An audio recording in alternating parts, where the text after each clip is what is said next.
আলহামদুলিল্লাহ, আপনাদের মাঝে মেম্বার সাহেব দোয়া চেয়েছে, আপনারা তার জন্য দোয়া করবেন। কি দোয়া? মূল্যবান তাদের ভোট।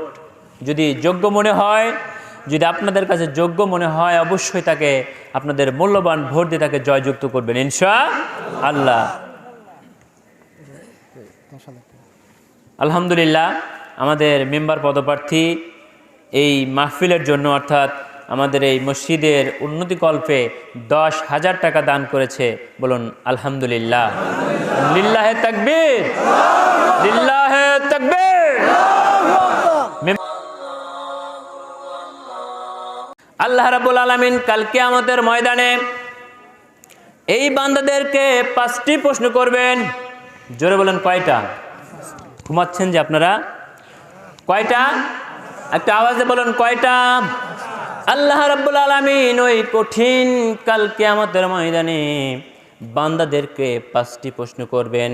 কবর থেকে শুরু হয়ে যাবে আমাদের পরীক্ষা, পরীক্ষার পর পরীক্ষা দিতে দিতে একদম শেষ পর্যায়ে আমাদের আল্লাহ রাব্বুল আলামিন 5টি প্রশ্ন করবেন।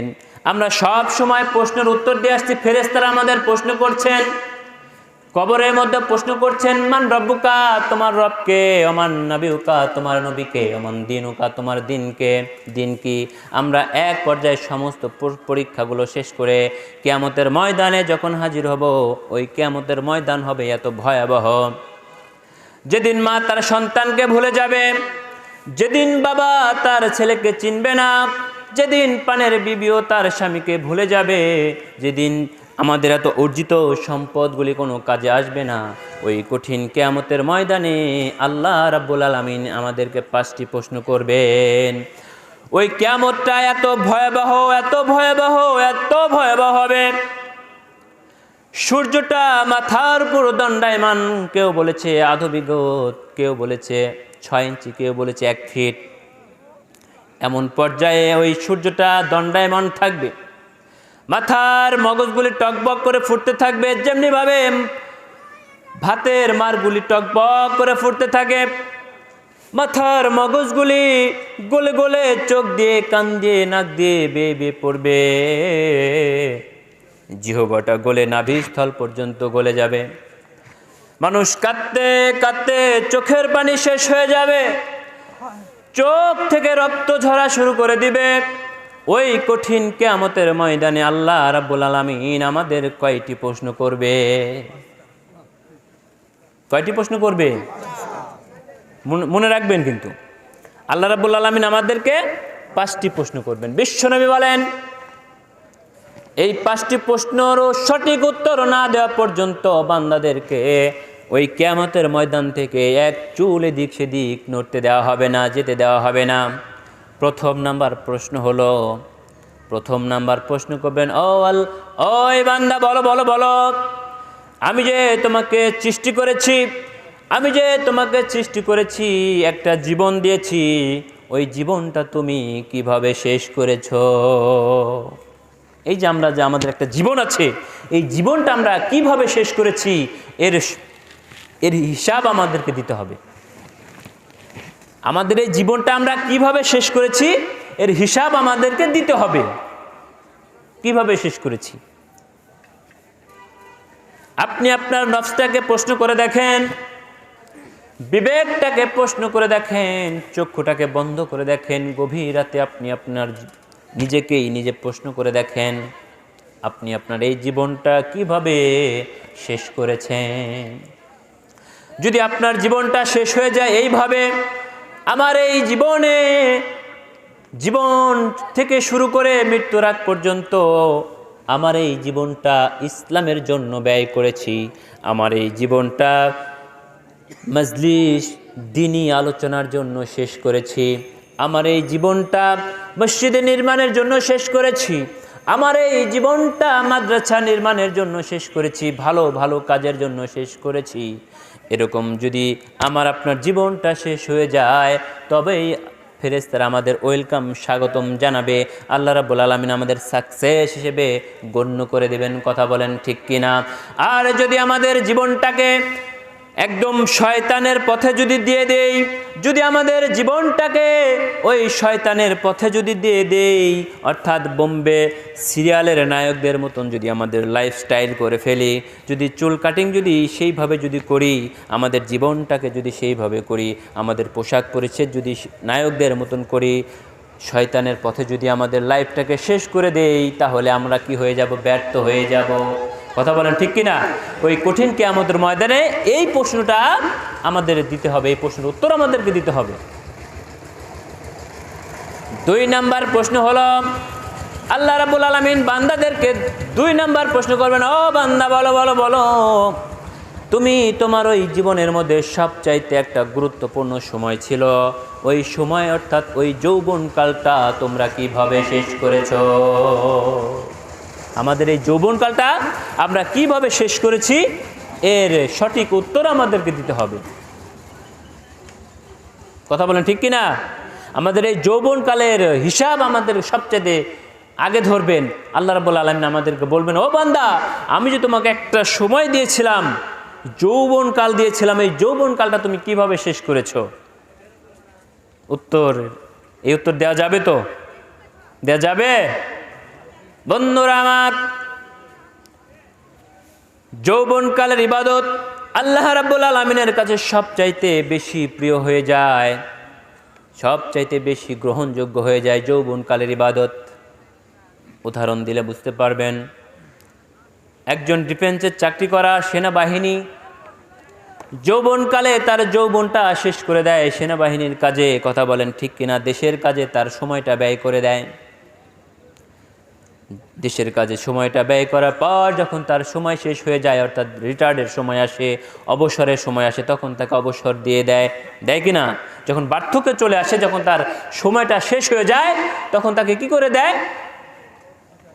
অবসর করে দেয়, রিটায়ার্ড করে দেয়। ঠিক কিনা বলেন? তার কারণ হলো যৌবনকালে সে শক্তিশালী ছিল, যৌবন শেষ হয়ে যাচ্ছে, তার শক্তিও শেষ হয়ে যাচ্ছে, তাকে দিয়ে দেশের আর কোনো কাজ হবে না, এই জন্য তাকে কী করে? রিটায়ার্ড করে দেয়, তাকে অবসরে দিয়ে দেয়। কিন্তু অবসরে দেওয়ার পরেও সে কী করে? বাসায় বসে বসে ভাতা পেতে থাকে, বিভিন্ন ভাতা পায় কিনা বলেন? সেম একই কাজ হলো যে যখন কোনো যুবক বন্ধুরা যৌবনকালে যদি আপনি যদি আমাদের যৌবনকালটা যদি ইবাদতের মধ্যে মশগুল করে রাখি, আমরা যদি ইবাদতের মধ্যে যদি এই যৌবনকালটা যদি শেষ করে দেই, যখন বৃদ্ধ বার্ধক্য যখন চলে আসবে, ওই সময় আমাদের জন্য বোনাস হবে অজু ঠিক মতো থাকলো কি না। থাকবে বলেন? বুড়া যারা আছেন, অজু আছে কিনা মনেই থাকে না, ঠিক কিনা বলেন? অজু আছে কিনা মনেই থাকে না। এই বুড়ারা, এই বৃদ্ধরা, এই বার্ধক্য এমন একটা কঠিন অবস্থা।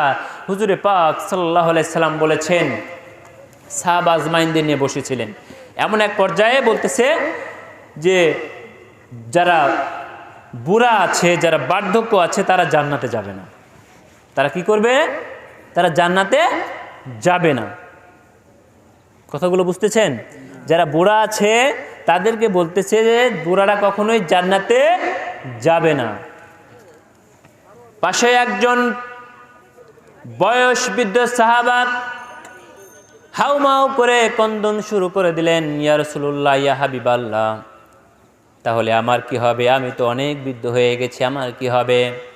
রাসূল পাক সাল্লাল্লাহু আলাইহি সাল্লাম মুস্কি মুস্কি হেসে বলতেছেন, ও আমার বয়স বৃদ্ধ সাহাবা, শোনো, আল্লাহ রাব্বুল আলামিন যখন তোমাকে জান্নাতে দিবে, তোমার এই বৃদ্ধ অবস্থায় থাকবে না, তুমি হয়ে যাবা 30 থেকে 35 বছরের একজন যুবকের ন্যায় তুমি হয়ে যাবা। বৃদ্ধরা এখন বলছে সুবহানাল্লাহ। দেখছেন? বৃদ্ধরা বলেন সুবহানাল্লাহ। সেম আপনি এই যৌবনকালটা যদি ইবাদতের মধ্যে যদি মশগুল করি, যদি বৃদ্ধ অবস্থায় আসি, ইবাদত সঠিকভাবে হোক চাই না হোক, আল্লাহ রাব্বুল আলামিন আমাদের কি করবেন? বোনাস হিসেবে রাখবেন, রিটায়ার্ডের মধ্যে রেখে দিবেন, অবসরের মধ্যে রাখবেন। আমরা যেটাই করব, বৃদ্ধরা যেটাই করবে, আল্লাহ রাব্বুল আলামিন সেটাই কবুল করে নেবেন। বলেন সুবহানাল্লাহ। আরো জোরে বলেন সুবহানাল্লাহ। তাহলে আমাদের যৌবনকালের হিসাবটা বন্ধুরা আমার, বিশেষ করে যুবক ভাইয়েরা যারা আছেন, বিশেষ করে আজকের এই মাহফিল যারা আয়োজন করেছেন, সময় দিয়ে, অর্থ দিয়ে, বিভিন্নভাবে যারা এই মাহফিলটাকে সাজানোর জন্য যে যুবক ভাইরা করেছেন, এই একটা আমল যদি আল্লাহ রাব্বুল আলামিনের কাছে কবুল হয়ে যায়, এই সমস্ত যুবক ভাইরা সাকসেসফুল হয়ে যাবে। বলেন সুবহানাল্লাহ। বন্ধুরা আমার, আল্লাহ রাব্বুল আলামিন কিয়ামতের ময়দানে 3 নাম্বার প্রশ্ন ছুড়ে দেবেন, বান্দাদেরকে ডাক দিয়ে বলবেন, ও বান্দা বলো বলো বলো, আমি যে তোমাকে শক্তি সামর্থ্য দিয়ে সৃষ্টি করেছিলাম, তোমাকে আমি শক্তি সামর্থ্য দিয়ে সৃষ্টি করেছিলাম, বান্দা বলো বলো বলো, ওই শক্তি দিয়ে তুমি তোমার অর্জিত সম্পদগুলি কিভাবে তুমি অর্জন করেছো। আমাদের এই যে টাকার ব্যাংক ব্যালেন্স, এত সম্পদ, এত জমি জমা কিভাবে আমরা অর্জন করেছি, এর সঠিক হিসাব আমাদের দিতে হবে। হবে কিনা বলেন? এর সঠিক হিসাব আমাদেরকে দিতে হবে যে আমরা আমাদের এই অর্জিত সম্পদগুলি আমরা কিভাবে অর্জন করেছি, এর সঠিক হিসাব আমাদেরকে দিতে হবে। বন্ধুরা আমার, 4 নাম্বার প্রশ্ন করবে, বান্দা বলো বলো বলো, আমি তোমাকে যে এই সম্পদ অর্জন করার জন্য ক্ষমতা দিয়েছিলাম, বলো বান্দা বলো, তুমি তোমার ওই সম্পদগুলি কিভাবে ব্যয় করেছো।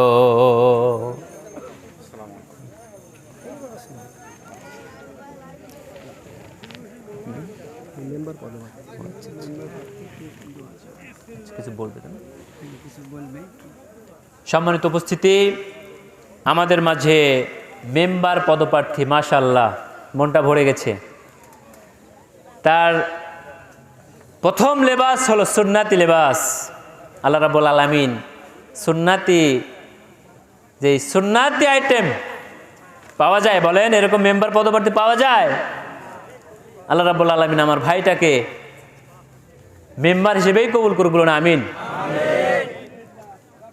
মন থেকে দোয়া করলাম আল্লাহ রাব্বুল আলামিন যেন আমার এই দিনী ভাইটাকে যেন মেম্বার হিসেবে কবুল করেন। তিনি আপনাদের সামনে কিছু বলবেন ইনশাআল্লাহ।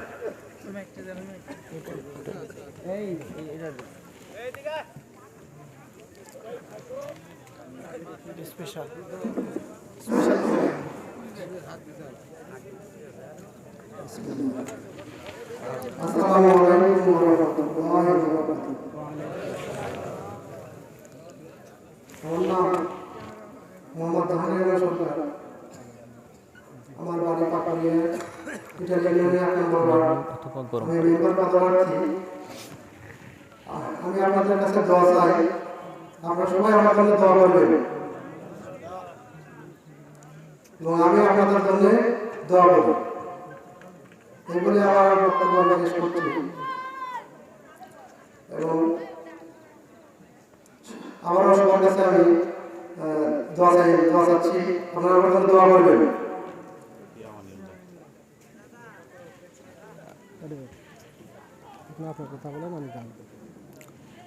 আলহামদুলিল্লাহ, আপনাদের মাঝে মেম্বার সাহেব দোয়া চেয়েছে, আপনারা তার জন্য দোয়া করবেন। কি দোয়া? মূল্যবান তাদের ভোট। যদি যোগ্য মনে হয়, যদি আপনাদের কাছে যোগ্য মনে হয়, অবশ্যই তাকে আপনাদের মূল্যবান ভোট দিয়ে তাকে জয়যুক্ত করবেন ইনশাআল্লাহ। আলহামদুলিল্লাহ, আমাদের মেম্বার পদপ্রার্থী এই মাহফিলের জন্য, অর্থাৎ আমাদের এই মসজিদের উন্নতিকল্পে 10,000 টাকা দান করেছে। বলুন আলহামদুলিল্লাহ। লিল্লাহে তাকবীর, লিল্লাহে তাকবীর। মেম্বার সাহেবের এই দানটাকে আল্লাহ রাব্বুল আলামিন কবুল করুক, বলুন আমিন। তো বলতেছিলাম যে কিয়ামতের ময়দানে আল্লাহ রাব্বুল আলামিন আমাদের কয়টি প্রশ্ন করবে মনে আছে? কয়টি প্রশ্ন? 5টি প্রশ্ন করবে। চতুর্থ নাম্বার প্রশ্ন হবে, ও বান্দা, আমি যে তোমাকে সম্পদ দান করেছি, আমি যে তোমাকে এত সম্পদ দিয়েছি, এই সম্পদগুলি তুমি কিভাবে ব্যয় করেছো? এই সম্পদটা তুমি কিভাবে ব্যয় করেছো, এর সঠিক হিসাব আমাকে দিয়ে দাও। আপনার সম্পদ যদি ভালো কাজে ব্যয় হয়ে যায়, আপনার সম্পদ যদি এরকম মাহফিলের জন্য যদি ব্যয় হয়ে যায়, আপনি সঠিক উত্তর দিতে পারবেন। আর আপনার সম্পদ যদি কোনো নর্তকীকে আনার জন্য যদি ব্যয় করা হয়, কোনো যাত্রার জন্য যদি ব্যয় করা হয়, এর হিসাব কিন্তু আপনাকেই দিতে হবে, কথা বলেন ঠিক কিনা? এই মেম্বার সাহেব যদি এই টাকা, এই 10,000 টাকা যদি এই মজলিসে না দিয়ে যদি কোনো প্যান্ডেলে, যদি কোনো গানের আয়োজনে যদি দিতেন, তাহলে কি খারাপ হতো না ভালো হতো? আর এখানে দিয়েছে, ভালো হয়েছে না খারাপ হয়েছে? অবশ্যই ভালো হয়েছে। এজন্য আমাদেরকে বলবে, বান্দা তুমি তোমার অর্জিত সম্পদটা কিভাবে ব্যয় করেছো এর সঠিক হিসাব আমাকে দিয়ে দাও। যদি আপনি যদি আমার এই সম্পদটাকে যদি ভালো কাজে ব্যয় করি, আমি আপনি অবশ্যই আল্লাহর দরবারে সঠিক উত্তরটাই দিতে পারবো, ঠিক কিনা বলেন?